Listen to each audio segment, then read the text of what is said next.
Hello friends, I welcome you all to this new video. अपनी lecture series की आज ये थर्ड वीडियो रहने वाली है। एग्ज़ाम जो हम डिस्कस कर रहे हैं, जो क्वेश्चन पेपर हम डिस्कस कर रहे हैं वो रहने वाला है ग्रेजुएट लेवल एग्ज़ाम जो JKSSB ने कंडक्ट किया था 2024 में। इसमें मैथ्स के सेक्शन के जितने भी क्वेश्चंस आपसे पूछे गए थे वो हम इस वीडियो में डिस्कस कर रहे हैं। ये हमारी थर्ड वीडियो है। इससे पहले हमारी 2 वीडियोज़ आ चुकी हैं। अगर आपने वो नहीं देखी हैं पहले उनको गो थ्रू करिए, फिर इस थर्ड वीडियो पर आइएगा। तो वीडियो स्टार्ट करने से पहले एक और इम्पोर्टेंट सेक्शन में आपको बता दूं कि क्वेश्चंस तो हम डिस्कस कर रहे हैं ये, और क्वेश्चंस के साथ साथ जो उनमें छिपा कॉन्सेप्ट है वो भी मैं आपके साथ डिस्कस करूंगा। देखिए, क्वेश्चन नंबर 78 हमारे सामने है। यहाँ से हम वीडियो स्टार्ट कर रहे हैं। Question number 78। देखिए, एक शॉपकीपर की बात हो रही है। ये चैप्टर है हमारा profit and loss, very important chapter in mathematics. जब आप मैथ्स में पढ़ना स्टार्ट करें तो परसेंटेज के बाद इमीडिएट जो चैप्टर है वो प्रॉफिट एंड लॉस ही आप लगाइएगा, ठीक है। It definitely going to help you.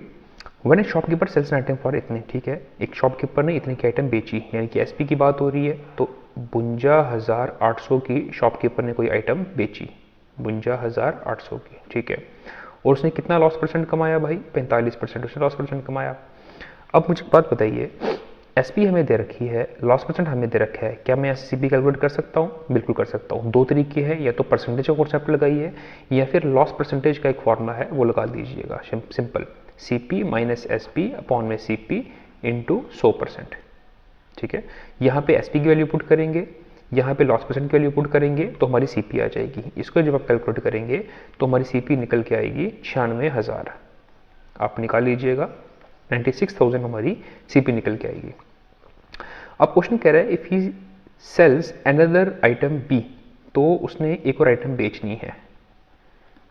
अब एक कंडीशन हमें दे रखी है ऑफ सेम कॉस्ट प्राइस, ठीक है। कॉस्ट प्राइस सेम रहेगी, ठीक है, यानी कि सीपी ऑफ बी प्लस, ठीक है, लॉस इनकर्ड बाय सेलिंग ए। तो लॉस ऑफ ए को बेचने पे जो लॉस हुआ था वो प्लस जो सीपी है बी की वो सेम रहेगी। तो ये कंडीशन हमें दे रखी है, इसे हम सेटिस्फाई करेंगे। तो एसपी ऑफ बी की क्या रहने वाली भाई? CP of B. तो सीपी कितनी आई थी भाई? 96,000। इसमें हम प्लस करेंगे लॉस इनकर्ड बाय ए। तो लॉस कितना हुआ था भाई ए में? तो लॉस हम कैलकुलेट करेंगे। लॉस कैसे कैलकुलेट करेंगे? ये देखिए, ये हमारी सीपी है और ये हमारी एसपी है।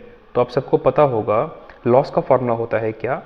लॉस का फॉर्मूला होता है जी सीपी माइनस एसपी। इसे हम कैलकुलेट कर लेंगे। ये हमारी सीपी है, ये हमारी एसपी है। तो सीपी में से एसपी जब आप निकालेंगे तो निकल के आएगा 43,200। इसमें से जब माइनस करेंगे आएगा 43,200, ठीक है। यहाँ पर लिख देंगे 43,200। बस इसे आप कैलकुलेट कर लीजिए। इसे जब हम जोड़ेंगे 0 0 0 0, यह आएगा 2, 6 और 3 9, 9 और 4 13, यानी कि 1,39,200। ये है जी option number A is my answer. Next हमारे सामने है क्वेश्चन नंबर 79। चैप्टर की अगर मैं बात करूं तो ये हमारा रहने वाला है टाइम एंड वर्क, समय और काम चैप्टर से ये हमें क्वेश्चन पूछा गया है। क्वेश्चन को डिस्कस करते हैं। Sachin can complete A job in 15 days. अच्छा, इस क्वेश्चन को डिस्कस करने से पहले मैं इस चैप्टर का जो बेस कॉन्सेप्ट है वो मैं आपको बता देता हूँ। इस चैप्टर का जो बेसिक फॉर्मूला है वो है work is equal to time multiply efficiency. ये इस चैप्टर का बेसिक कॉन्सेप्ट है भाई, work is equal to time multiply efficiency. अगर आपको टाइम का फॉर्मूला चाहिए तो बन जाएगा वर्क अपॉन में एफिशिएंसी। अगर आपको एफिशिएंसी का फॉर्मूला चाहिए तो बन जाएगा वर्क अपॉन में टाइम, ठीक है। मैं रिपीट कर देता हूँ, बेस जो फॉर्मूला है वो ये है, work is equal to time multiply efficiency. अगर आपको टाइम का फॉर्मूला चाहिए तो वो बन जाएगा टाइम यहीं पर रहेगा, वर्क अपॉन में एफिशिएंसी, तो वो ये बन गया। अगर आपको एफिशिएंसी का फॉर्मूला चाहिए तो बन जाएगा वर्क अपॉन में टाइम, ये आपका थर्ड फॉर्मूला, ठीक है। इस कॉन्सेप्ट को माइंड में रखेंगे और क्वेश्चन को आइए डिस्कस करते हैं। क्वेश्चन कह रहा है Sachin can complete job in 15 days. एक कैंडिडेट है सचिन, ये जॉब को कंप्लीट करता है 15 डेज में। Ankit alone can complete same job in 10 days. एक कैंडिडेट है Ankit, he can complete work in 10 days. ये किसकी बात हो रही है? ये टाइम की बात हो रही है, ठीक है। इनका वर्क मुझे नहीं पता, तो इनका वर्क मैं लेट कर लेता हूँ। यार, इनका वर्क जो है वो इनका एलसीएम है 30, मैं वर्क लेट कर रहा हूँ 30, ठीक है। अच्छा, 30 अगर मैंने वर्क लेट कर लिया तो अब मैं इनकी कैलकुलेट करूँगा एफिशिएंसी, या मैं कैलकुलेट करूँगा एफिशिएंसी। ये मैंने ई लिखा है, ठीक है। एफिशिएंसी का फॉर्मूला मैंने आपको भी बताया था, वर्क अपॉन में टाइम, 30 अपॉन में 15 कितना आएगा 2, 30 अपॉन में 10 कितना आएगा 3।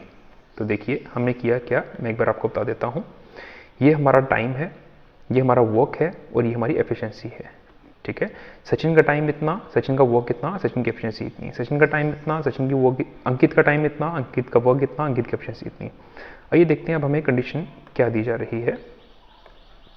क्या है, Sachin works for 9 days, Sachin ने 9 दिन के लिए काम किया। अगर सचिन 9 दिन के लिए काम करेगा तो 9 डेज यानी कि टाइम मल्टीप्लाई 2, 9 2 से 18, तो वर्क डन कितना हो गया है 18, 18 काम हो गया है। तो वर्क रिमेनिंग कितना 30 माइनस 18, 30 माइनस 18 कितना हो गया 12। अब इस 12 काम को करने कौन आएगा, the remaining job is completed by Ankit. तो बचे हुए काम को यानी कि इस 12 काम को करने कौन आएगा, अंकित। तो अगर मैं अंकित की एफिशिएंसी की बात करूंगा तो वो कितनी है, अंकित की एफिशिएंसी है 3, ठीक है। तो अब मैं सिंपल इसको कैलकुलेट करूंगा और हमारा आंसर आपके सामने होगा। देखिए यहाँ से अब मैं अपना आंसर निकालूंगा, ठीक है। वर्क रिमेनिंग इतना, इतना काम मुझे करवाना है, किससे करवाना है, अंकित से।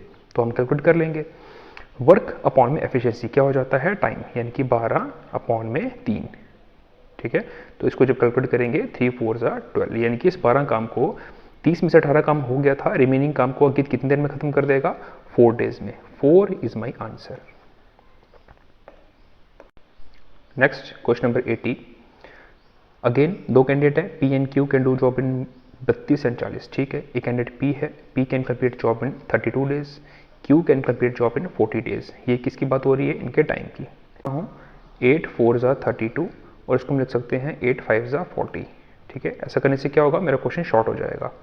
मैं दोनों का ये टाइम दे रखा है, इनका वर्क लेट कर लेता हूँ। 8 दोनों में है, 8 इंटू 5 और 4 का ऐसे मिल लीजिए, 5 4 20। अब इनकी एफिशिएंसी निकालेंगे, ठीक है। तो एफिशिएंसी कैसे निकालेंगे, सिंपल 8 इंटू 4 को डिवाइड, 8 इंटू 20 को डिवाइड कर देंगे 8 इंटू 4, तो ये निकल जाएगा 5। 8 इंटू 20 को डिवाइड कर देंगे 8 इंटू 5, तो कितना निकल जाएगा 4। मैं रिपीट कर देता हूँ, हमने क्या किया है, P का टाइम दे रखा था 32 और Q का टाइम दे रखा था 40। मैंने कुछ नहीं किया, इनमें जो कॉमन फैक्टर था 8, उसको मैंने बाहर निकाल दीजिए, इससे क्वेश्चन मेरा शॉर्ट हो गया। 8 चौका 32, 8 पंजा 40। फिर मैंने इनका एलसीएम लिया है 8 इंटू 20, ठीक है। 8 दोनों में था, 8 को ऐसे रखा, 4 और 5 का एलसीएम 20। फिर इनकी एफिशिएंसी ली है, 8 इंटू 20 को डिवाइड किया 8 इंटू 40 से आ गया 5, 8 इंटू 20 को डिवाइड किया 8 इंटू 5 से आ गया 4, ठीक है। तो सिंपली हमने क्या किया है, ये टाइम दे रखा था, ये हमने वोकलेट किया है और इनकी एफिशिएंसी आ गई है। ये जो 5 है ये मेरी एफिशिएंसी है P की, ये जो 4 है ये एफिशिएंसी है Q की। आइए अब क्वेश्चन की बात करते हैं। क्वेश्चन हमें क्या कह रहा है, क्वेश्चन में क्या कह रहा है, they began to work together, उन दोनों ने इकट्ठा काम शुरू किया, but P leaves after sometimes and Q complete the remaining work in 16 days. अब हम क्वेश्चन को उल्टा चलाएंगे, P और Q ने इकट्ठा काम किया है और बचे हुए काम को Q ने कंप्लीट किया है, Q ने कंप्लीट किया है इन 16 डेज, यानी कि 16 दिन तक Q ने काम किया है। 16 दिन तक अगर उसने काम किया है Q ने, और Q की एफिशिएंसी कितनी 4, 16 दिन और 4 एफिशिएंसी, 16 चौका 64, यानी कि 64 काम जो है वो Q ने अकेले किया था। टोटल काम कितना था, टोटल वर्क हमारा था 8 दूने 16, 160। वर्क डन कितना हो चुका है 64, तो वर्क रिमेनिंग कितना होगा 160 माइनस 64, 10 में से 4 गए 6, 15 में से 6 गए 9, यानी कि 96। अब इस 96 काम को किसने करना है, दोनों ने करना है, तो इस 96 काम को दोनों से करवा लेते हैं। 96 काम को जब दोनों करेंगे तो दोनों की एफिशिएंसी कितनी हो जाएगी, 5 और 4 9, तो इसको 9, ये मेरा वर्क है और ये मेरी एफिशिएंसी है किसकी, दोनों की, क्योंकि दोनों से करवाना है। यहाँ से टाइम कैलकुलेट कर लेंगे, 96 डिवाइडेड बाई 9, तो 96 को जब हम 9 से काटेंगे, इसको पहले 3 से काट लेते हैं, 3 3 ज़ा 9, 3 3 ज़ा 9, 3 2 ज़ा 6, 32 बटे में 3 क्या है ऑप्शन, ये है जी, 32 बटे में 3 is my answer. Next question अगर हम डिस्कस करें तो नेक्स्ट क्वेश्चन जो है, हाँ ये हमारा चैप्टर है simple interest and compound interest, another important chapter in mathematics. तो इस एग्जाम में इस चैप्टर का ये पहला क्वेश्चन है, आइए डिस्कस करते हैं। The difference between simple interest, ठीक है, सिंपल इंटरेस्ट की बात हो रही है। इस चैप्टर का पहले जो बेसिक फॉर्मूला है वो मैं आपको बता देता हूँ। सिंपल इंटरेस्ट का फॉर्मूला होता है जी principal into rate into time upon में 100। ये सिंपल इंटरेस्ट चैप्टर का बेसिक फॉर्मूला है। Simple interest is equal to P into R into T upon में 100।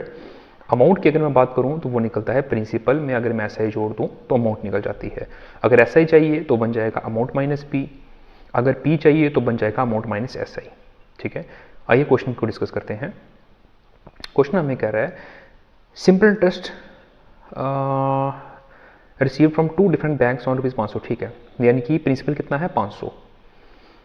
ठीक है, फॉर 2 ईयर्स इज पर, ठीक है, दो बैंक्स में मैंने अपनी अमाउंट छोड़ी और मेरे को डिफरेंस कितना मिल रहा है ₹2.5। ये है मेरा सिंपल इंटरेस्ट। ठीक है, पहले बैंक की अगर मैं बात करूं तो पहले बैंक में प्रिंसिपल कितना 500, रेट कितना, रेट मुझे नहीं पता है, R1 मान लेते हैं, टाइम कितना 2 साल बटे में 100। ये आ गया पहले बैंक में जब मैंने पैसे छोड़ा तो 2 साल के बाद मुझे यहाँ से ये ऐसा ही आएगा, जितना ऐसा ही आएगा। ठीक है, दूसरे बैंक की अगर मैं बात करूँ, अगेन प्रिंसिपल कितना 500, रेट मुझे नहीं पता, R2, टाइम कितना 2 बटे में 100। ठीक है, ये क्वेश्चन है भाई मेरा। अब इसको हम सॉल्व करेंगे और अपनी R1 माइनस R2 की वैल्यू निकाल लेंगे, बिकॉज हमें पूछ कर रहा है डिफरेंस बिटवीन द रेट्स, यानी कि R1 माइनस R2 हमें चाहिए। तो देखिए 500 2 2.5 को मैं ऐसे लिख सकता हूँ, 25 बटे में 10 लिख सकते हैं, 500 इंटू 2 बटे में 100, ये दोनों से कॉमन निकल गया। अगर दोनों से कॉमन निकल गया तो अंदर क्या बचा R1 माइनस R2, यही तो मुझे चाहिए भाई। 2 0 कट गए और क्या बचा 5 5 जा 25, 5 2 जा 10, ये 2 नीचे आएगा तो बन जाएगा 1.4, यानी कि 1.4 is equal to R1 minus R2। अगर मैं यहाँ से R1 माइनस R2 निकालना चाहूँ तो 1 बटे में 4 कितना होता है 0.25। 1 को अगर 4 से डिवाइड करेंगे तो आएगा 0.25%। रेट की बात हो रही है तो परसेंट आएगा, तो इस क्वेश्चन का आंसर निकल के आएगा 0.25%।